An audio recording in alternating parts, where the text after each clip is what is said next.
હત્યાનો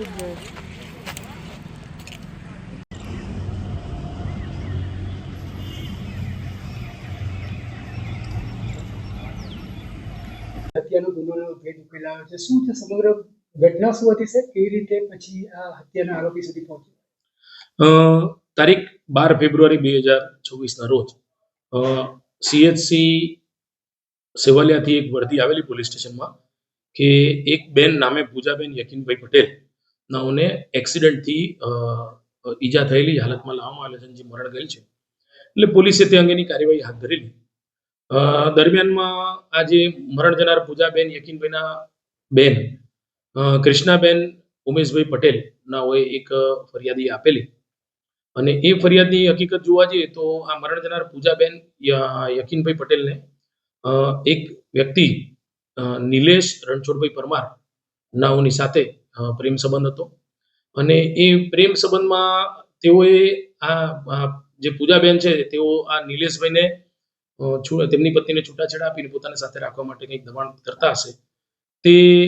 તેના કારણે આ નિલેશભાઈ જે છે એ તારીખ 12મીની રાતના લગભગ 1 વાગ્યાના સુમારે આ તેમના પતિ યકીનભાઈને મળેલા, અને યકીનભાઈને કહેલું તમારી પત્નીને અકસ્માત થયેલો છે તેવી વિગતો જણાવેલી. અને તે અનુસંધાને આ કૃષ્ણાબેને જે ફરિયાદ આપી એમાં તેમની પર શક જાહેર કરેલો. તપાસ દરમિયાન વિગતો એવી જાણવા મળેલી કે આ નિલેશભાઈ પરમાર અને પૂજાબેનની વચ્ચે જે પ્રેમ સંબંધ બંધાયેલો, તે અનુસંધાને તારીખ 12/2/26 રોજ આ પૂજાબેન અને નિલેશભાઈ રણછોડભાઈ પરમાર એ લોકો